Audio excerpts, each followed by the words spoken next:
नमस्कार दर्शकों, indigenous horse media में आपका स्वागत है। तो आइए बातचीत करते हैं दिनेश जैन जी से।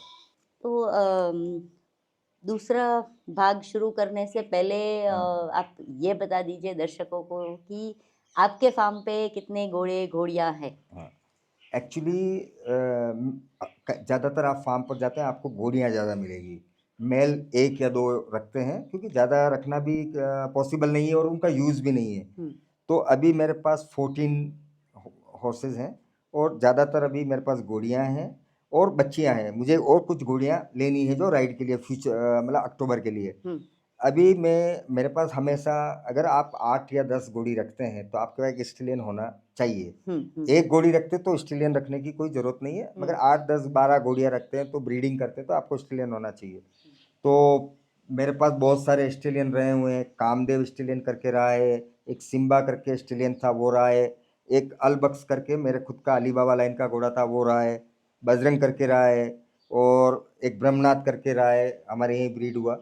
उसके बाद में मैंने अभी एक कोल्ट खरीदा है, वो उसका नाम मैंने रखा है कृष्णराज। अच्छा। क्योंकि मेरे पास कोई स्टेलियन था नहीं और मुझे घर की घोड़ियों के लिए क्या होता है, बाहर ट्रांसपोर्ट महंगा पड़ता है। ब्रीड पैसा फीस तो हम भी लेते हैं, वो भी लेंगे, कोई प्रॉब्लम नहीं है, मगर कभी ठहरती नहीं है, कभी क्या प्रॉब्लम है, कभी आपको टाइम नहीं है।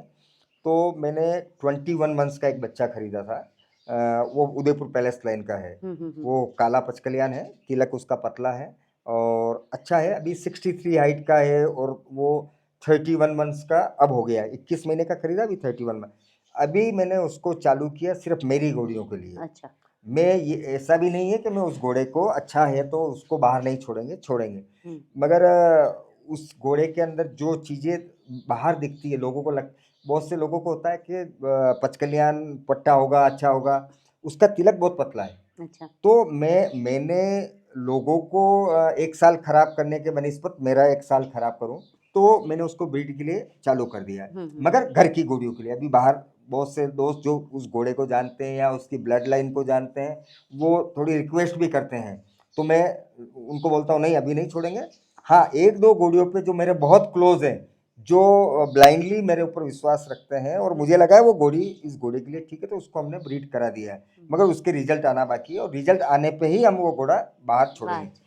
एक बच्चा मैं और तैयार कर रहा हूँ। मेरे पास जो कामदेव करके घोड़ा था, उसका बच्चा अभी 61 इंच का है, महुए कलर का है और बहुत, मतलब मेरी निगाह में बहुत अच्छा बनेगा वो। क्या एज हो गई? 21 मंथ्स और अभी हाइट उसका 61 है। और जब पैदा हुआ तो मुझे लगा कि ये 62-63 इंच का बनेगा, मगर जब जो जो बड़ा हुआ, और मैं हमेशा मेरे घोड़े की 1 इंच हाइट कम बताता हूँ और बताना चाहिए, तो उससे ठीक रहता है, क्योंकि आने वाला नापेगा तो वो 1 इंच बाहर निकलेगा तो अच्छा है। तो जब वो पैदा हुआ, कुछ बड़ा हुआ, तो मुझे लगा ये 62 इंच का बन जाएगा, फिर थोड़े दिन बाद लगा 63 का बन जाएगा, अभी मुझे मालूम है वो 65 का बनेगा। मगर मैं अच्छा, आप क्या बहुत ज़्यादा होप सोच लेते ना और बाद में नहीं होता था, आपको दुख होता था, आप कम सोच के चलो। तो अभी मुझे आइडिया लग गया वो 65 का बनेगा, तो मैं लोगों को बोलता हूँ भाई 64 का ये बनेगा, तो नहीं, लोग फिर कुछ जो ज़्यादा जानकार होते हैं उन्हें नहीं, ये 65 का बनेगा, तो 64, 65 ये हाइट के मैटर पर नहीं जाना है, बहुत अच्छा बनेगा। और वो हम नेक्स्ट ईयर उसको चालू करेंगे। कि मेरे पास एक कामदेव की बच्ची है, वो बहुत अच्छी सुंदर रिंग क्लास की बच्ची है। एक बच्ची मेरे पास है जो कामदेव की सिस्टर है मदर साइड से, वो जो मालिक थे उन्होंने एक घोड़ा डाला और उसका कलर थोड़ा ग्रे टाइप हो गया, तो कलर के हिसाब से वो उस लेवल की नहीं है, मगर ब्लड के हिसाब से उस लेवल की है। तो अब आपको क्या करना है कि जो A+ B या C, अब वो B की घोड़ी दिखने में B की है, मगर जब हम उसमें से A+ कुछ निकालेंगे तो लोग मानेंगे ना कि भाई आप कुछ कर रहे हैं। तो वो उसके लिए फिर मेरे पास एक काला बच्चा और है, वो ब्रह्मनाथ का है और वो सेल के लिए है। वो अभी 14-15 महीने का हो गया, मेरे दोस्त का है, वो मेरे यहाँ स्टेबल कर रखा, बहुत अच्छा 65 के करीब हाइट बनेगा। मेरे पास एक पलमिनो रंग का है, बहुत सुंदर है, ब्रह्मनाथ का बच्चा। उसकी माँ 50% मारवाड़ी और 50% काठियावाड़ी है। वैसे वो कलर ज्यादातर काठियावाड़ी में आता है, इस कलर में इसमें नहीं आता है। काठियावाड़ी में फिर होता है कि 58-57 की हाइट होती है। वो बच्चा कलर वो है और स्पेशली वो सप्तमंगल है। अच्छा। हाँ, कलर तो ये मिल जा, मतलब वैसे काठियावाड़ी में भी बड़ा रेयर कलर है, बड़ी मुश्किल से मिलता है, मगर सप्तमंगल बहुत कम होते हैं। हाँ। तो वो बच्चा बहुत सुंदर है, और वो करीबन मुझे लगता है 63 हाइट का तो बनना ही बनना है। तो बस ये है, बाकी घोड़ियाँ हैं, कुछ प्रेग्नेंट है, कुछ अभी प्रेग्नेंट कर रही है, और ये करके है मेरे अच्छा, पास। साथ साथ नए दर्शकों के लिए हाँ। थोड़ा बता दीजिए कि ये सप्तमंगल क्या है। हाँ, एक्चुअली सब पचकल्याण तो सब समझते हैं, हम्म। जिसके माथे पे ब्लेज होता है और 4 पांव सफेद होते हैं, वो पचकल्याण होता है। पंचकल्याण हो गया। अब उसमें क्या होता है, पचकल्याण में भी 3 पांव सॉक्स जितने सफेद है, एक थोड़ा सा उसको पचकल्याण माना जाएगा, मगर वो सुंदरता थोड़ी कम हो जाएगी, क्योंकि वो दिखता नहीं है, बहुत छोटा है। मगर उसको पचकल्याण, आपको अगर उस रीजन पे जाएंगे तो पचकल्याण मानना है, मगर उसके सॉक्स जितना होगा तो बहुत सुंदर लगता है। एक जैसे पांव, चारों सफेद है, तो वो पचकल्याण तो सब लोग जानते हैं। अब इसके अंदर 2 चीज, सप्त का मतलब 7। अब 7 चीज क्या होगी, उसके चारों पांव सफेद होने चाहिए, मुंह पे ब्लेज होना चाहिए, पूंछ उसकी सफेद हो, और गर्दन के बाल भी सफेद हो, मगर उसके पूरे शरीर का रंग एक हो। भले वो काला हो, ऐसा होता नहीं, काले में मिलता नहीं है, मगर पूरे शरीर का रंग एक होना चाहिए। ये नहीं कि बहुत से लोग मैंने देखा है कि अबलक को सप्तमंगल बोल देते हैं। हाँ, तो अबलक में तो वैसे भी 2। पूरे शरीर का रंग एक हो, और उसके बाद में 7 पॉइंट वाइट हो, तो वो सप्तमंगल उसको बोला जाता है। और अब ये तो नहीं कि आप उसको लेने में करोड़पति हो जाएंगे, मगर सालोत्तर में कुछ लिखा हुआ है। हाँ। और बड़ा रेयर है। मैंने सालोत्तर के अंदर एक और देखा है, अष्टमंगल, मैंने जिंदगी में नहीं देखा है। वो भी सुना है। हाँ, मैंने भी सुना है, मैंने नहीं देखा है, क्योंकि उसके सालोत्तर के अंदर जो पॉइंट लिखा हुआ है वो मैंने देखा ही नहीं है। उसके अंदर ये 7 चीजें वाइट, प्लस कान पीछे से वाइट होने चाहिए। अच्छा। पूरे शरीर का कलर अलग, और कान वाइट, तो वो मैंने देखा नहीं, तो अपन बोल नहीं सकते। अब लोग घुमा फिरा के कुछ भी बोल दे कि ऐसा होता है, ऐसा होता है। बहुत से लोग आंखों को दे देते हैं कि ब्लू आइज वाले घोड़े को जय मंगल बोलते हैं। हाँ। उसको अष्टमंगल वाला कोई भी नहीं है। तो बहुत से लोग को क्या शौक होता है अनयूजुअल कलर लेने का, अनयूजुअल चीज लेने की। तो सप्तमंगल काठियावाड़ी में भी अभी मैंने ट्राई किया था, तो इनकी प्राइस बहुत हाई है। अगर आपको अच्छा सप्तमंगल घोड़ी लेनी है तो प्राइस मतलब आप वो मत सोचो कि 1.5 लाख, 2 लाख, 3 लाख में मिलने वाली है। नॉट इजी ब्रीडिंग, आप उसको मार्केशन कोई पेंट लेके तैयार नहीं कर सकते हैं। तो मेरे पास जो वो बच्चा है वो बहुत सुंदर है। अभी मैंने उससे भी बेटर पैदा करने के लिए मेरी घोड़ी को जयपुर भेजा है। एक आर्यन करके राजरूप का घोड़ा है, और वो उस कलर के बच्चे पैदा करता है। अच्छा। तो वैसे अगर मैं उसको वापस रिवर्स में काठियावाड़ी में अगर जाऊंगा तो काठियावाड़ी में 2-4 ऑस्ट्रेलियन बहुत अच्छे हैं, मगर मुझे थोड़ा वो हाइट भी चाहिए। और ऑलरेडी वो घोड़ी 50% मारवाड़ी, 50% काठियावाड़ी। अब ये बच्चा 25% हो गया, फिर और आगे बढ़ता रहेगा। तो ये मेरे पास घोड़े हैं। दिनेश जी, घोड़ों को स्टैलियंस जो बोलते हैं, उनको गाजी मर्द क्यों बुलाते हैं? एक्चुअली घोड़ों को गाजी मर्द इसलिए बोलते हैं कि आपने देखा होगा, बैल हुआ, हाथी हुआ, ऊंट हुआ, कोई भी जो जानवर है उन सबके ब्रेस्ट होते हैं। घोड़ा ही एक ऐसा जानवर है जिसके ब्रेस्ट नहीं होते हैं, इसलिए उसको गाजी मर्द कहते हैं। अब हर लोगों को मालूम नहीं, अच्छा लोग सोचते भी नहीं है, मतलब ध्यान नहीं देते ना। बहुत सी चीजें आप 20 साल से रख रहे हो, 30 साल से, मगर आपको ध्यान नहीं होता।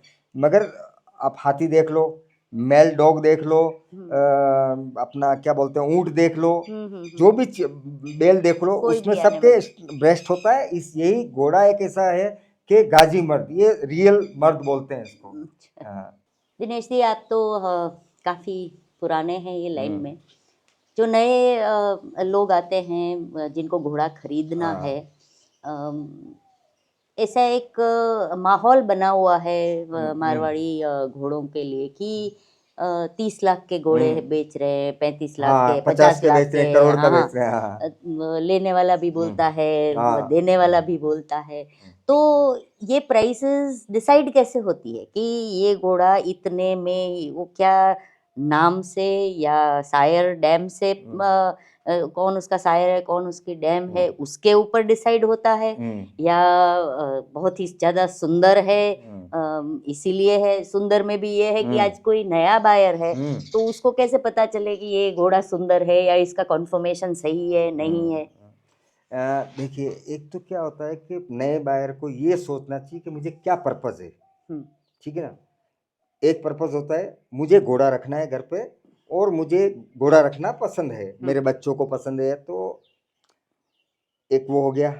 एक हो गया कि नहीं मुझे राइड के लिए घोड़ा चाहिए, एक होता है कि मुझे ब्रीडिंग के लिए घोड़ी चाहिए, एक होता है नहीं साहब मुझे तो रिंग में इंडिया में मेरा नाम होना चाहिए। जब अगर आपको नाम करना तो पैसा आपको लगाना पड़ेगा। आप ऐसा सोचो कि मैं 50,000 का घोड़ी लेके नाम कर लूंगा, वो होने वाला नहीं है। सही है। वो तो आपको कहीं किस्मत से हो जाए। तो घोड़े नो डाउट बिक रहे हैं, 50 लाख के भी बिक रहे हैं, करोड़ के भी बिक रहे हैं, मगर उनका परसेंटेज आप मान लो 1,000 घोड़ा बिकता होगा तो एक घोड़ा उस रेट में बिकता होगा।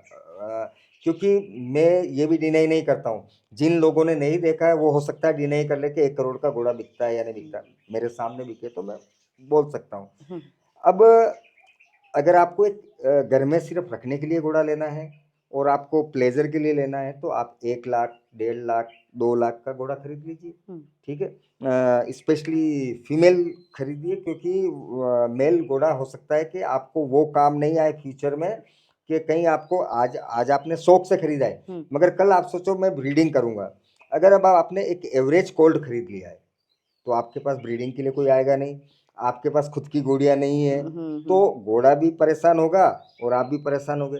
अगर आपने कोई फिली खरीदी है और 2 साल बाद आपको डिसीजन होता है कि नहीं नहीं मुझे इसका एक बच्चा लेना है, तो वो ईजी हो जाएगा और आपको कुछ रिटर्न दे सकता है। अब घोड़ा 50,000 का भी मिलता है, घोड़ा 30,000 का भी मिलता है, घोड़ा 1 लाख का भी मिलता है और घोड़ा 1 करोड़ का भी मिलता है। अब आपको सिर्फ घर में रखना है तो आप ये बजट का जाइए। अब अगर आपको कि नहीं मुझे ब्रीडिंग करनी है, अब ब्रीडिंग के लिए क्या होता है, आपको किस्मत है आपकी 1 लाख में भी ऐसी घोड़ी मिल सकती है जो 5 लाख का 3 लाख का बच्चा दे देगी। मगर 1 लाख की जब आप घोड़ी खरीदेंगे, अगर आपको 5 लाख का बच्चा पैदा करना है तो आपको 50,000 से लाख रुपया फीस तो आजकल नॉर्मल हो गया। 50,000 तो मान ही लो, 50,000 लाख रुपया हो तो 50,000 रुपया वो जोड़ो, गाड़ी का किराया जोड़ो, फिर आप उसको 12 महीने चेक कराओगे डॉक्टर, 11 महीने उसके पेट में रहेगा, उसका भी खर्चा जोड़ना ही है आपको। वो तो है। फिर 4 महीने का बच्चा होगा, उसके बाद अगर आप उसकी एवरेज निकालोगे तो वो उतने का हो ही जाता है। तो ये नहीं है कि 1 लाख की घोड़ी बच्चा नहीं दे सकती, वैसा दे सकती है, मगर ये आपकी किस्मत पे और टाइम पे डिसाइड करता है कि क्या होने वाला है। कुछ घोड़ियां 5 लाख, 7 लाख, 10 लाख की होती है।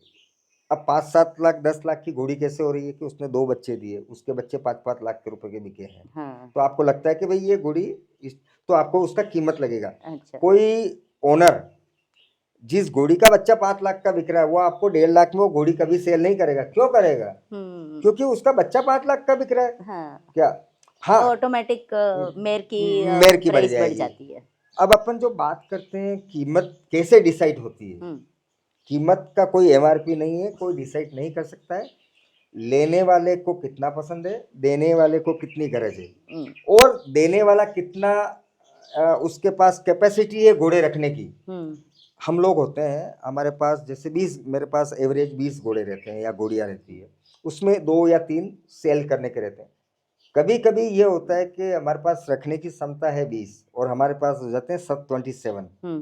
उस वक्त 3 लाख का घोड़ा आपको 2.5 लाख का भी मिल सकता है, क्योंकि हमें निकालना ही है। बेचना ही है। कभी ये भी होता है कि हमारे पास 20 घोड़े रखने की क्षमता और हमारे पास 12 ही है, तो that time we are the buyer, we are looking for horse. और कोई आ गया बोले ये घोड़ी मुझे दीजिए, हमें मालूम है 5 लाख का है, हम उसको बोलेंगे भैया 7 लाख लगेंगे, तेरे को लेना, क्योंकि हमको उस टाइम सेल की गरज नहीं है। गरज नहीं है। तो ये और इसमें कोई खराब बात भी नहीं है, क्योंकि आप ढूंढ रहे हैं, आपको मिल नहीं रहा है क्या।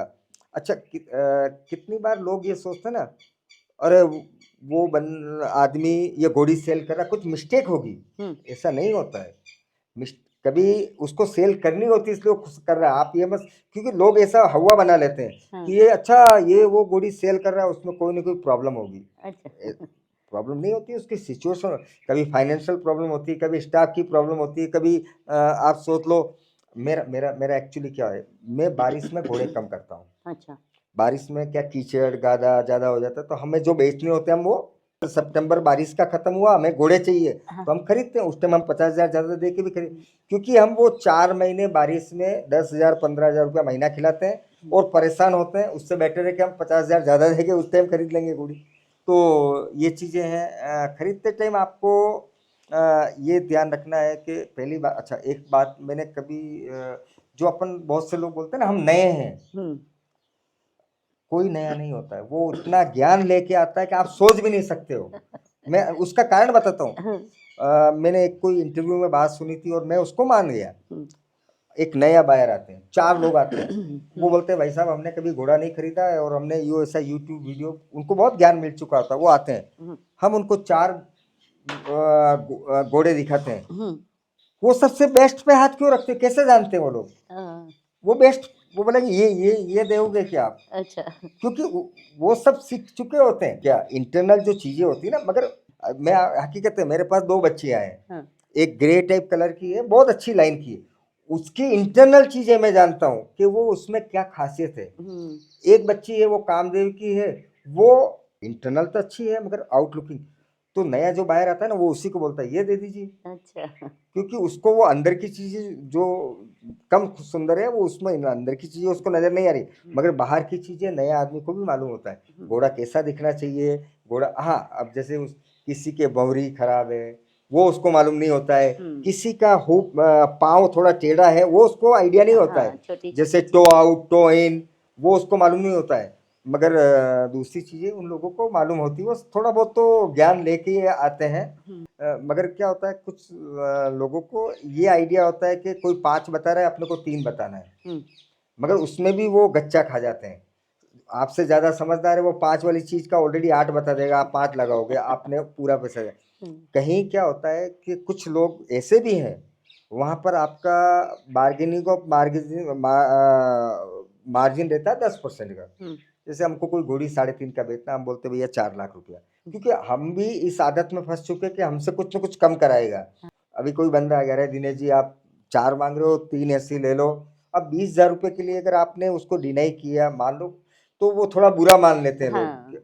तो हम उसको बोलते हैं ये घोड़ी का कीमत तो 4 लाख रुपये ही था, ये 20,000 कम हो रहा है रिलेशन की वजह से। तो वो रिलेशन में कम हो जाता है। कितनी बार होता है कि आप किसी बंदे को 4 लाख का घोड़ी सेल करना है, आपका फ्रेंड है, आप उसको 3.5 में दे देते हो, तो वो 3.5 की होती नहीं है, 4 की बिक सकती थी, मगर क्या एक रिलेशन भी है ना, आप कहीं से खरीद रहे हो। तो मैं तो ये मानता हूँ अगर आप ये कीमत का तो डिसाइड नहीं कर सकते हैं, आपकी, मेरा तो ये कहना है कि अगर आप किसी कोई मिलने वाला है या आप किसी को मानते हो कि मैं इससे पूछ के लूँ, तो कोशिश करके आप उसको घोड़ी के बारे में पूछ लो, भाई ये कैसी दिखती है, क्या है क्या नहीं है।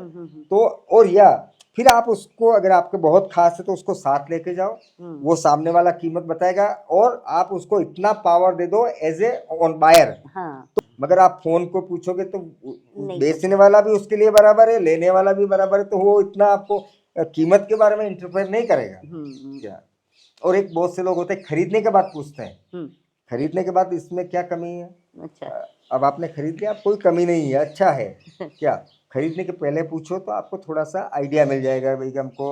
और हम लोगों को तो फ़ोन करते तो हम पर्पस पूछते हैं भाई किस पर्पस से ले रहे हो। अब अगर हम कोई रिंग क्लास की घोड़ी रिंग क्लास का घोड़ा खरीदना चाहते हैं और हम उसको बोले नहीं नहीं ये 3 लाख वाला ले ले, तो उसका पर्पस सोल्व नहीं होता है क्या। तो रिंग क्लास के लिए आपको पैसा लगाना पड़ेगा। रिंग क्लास का मतलब 10 लोग आके बोले बहुत अच्छा घोड़ा है। हर चीज में परफेक्ट हो ऐसे। कुछ घोड़े ऐसे हैं, मैं आपको बोलता हूँ, कि जो कभी रिंग में नहीं गए मगर बहुत अच्छे घोड़े हैं। तो ये नहीं कि वो रिंग में जीतने वाला ही घोड़ा अच्छा होता है। मेरे पास बहुत सारे घोड़े रहे, मेरे पास कामदेव था, is been sold in very good price. वो कभी रिंग में नहीं गया, मेरे फार्म से बाहर नहीं निकला, मैंने उसको कभी ट्रक में लोड नहीं किया। अच्छा। मगर उसकी ब्रीडिंग भी अच्छी होती थी, लोग उसको देखने भी आते थे और अप्रिशिएशन करते थे कि नहीं बहुत बहुत अच्छा घोड़ा है। तो ये जरूरी नहीं कि रिंग में जीतने वाले ही घोड़े बहुत अच्छे हो जाते हैं। रिंग में जीतने में क्या होता है, कितनी बार, जैसे अगर मैं उस टाइप का घोड़ा रखता हूँ और मैं जजिंग कर रहा हूँ, तो मैं जज को गलत नहीं मानता हूँ, क्योंकि वो आप जज किसको बनाएंगे, जज उसको बनाएंगे जिसने कुछ प्रूव किया है। हाँ प्रूव यानी पहले तो उसने अच्छे घोड़े खरीदे, उसको ब्रीडिंग किया, उसके बच्चों को उसने बहुत अच्छी प्राइस में सेल किया, अच्छे लोगों ने खरीदा, और वो रिंग में, तो उसका एक आइडियल तो हो गया ना, इस टाइप का हाँ। घोड़ा दिखना चाहिए। और मुझे अगर जजिंग कराएंगे तो मैं उस टाइप का घोड़े को ही पसंद करूंगा, भाई ये इसमें चीज होनी चाहिए। मगर 10-20% ये मैं मानता हूँ, और उनको डाउट ऑफ बेनिफिट देना चाहिए कि कोई चौथे नंबर आने वाला घोड़ा है उसको तीसरे नंबर पे लेके आएगा, चलेगा, तीसरे वाले को दूसरे पे चलेगा, क्योंकि थोड़ा सा तो इमोशनल, ये ह्यूमन नेचर है। मगर एक घोड़ा बहुत अच्छा है और उसको अगर आपने बिल्कुल टोटल आउट कर दिया, वो भी बहुत गलत हो जाता है, वो नहीं होना चाहिए। क्या तो दर्शकों, तीसरे भाग में और जानकारी लेंगे दिनेश जी से। तब तक देखते रहिए, लाइक कीजिए, कमेंट कीजिए, शेयर कीजिए, और जिन्होंने सब्सक्राइब नहीं किया है वो सब्सक्राइब कीजिए। धन्यवाद।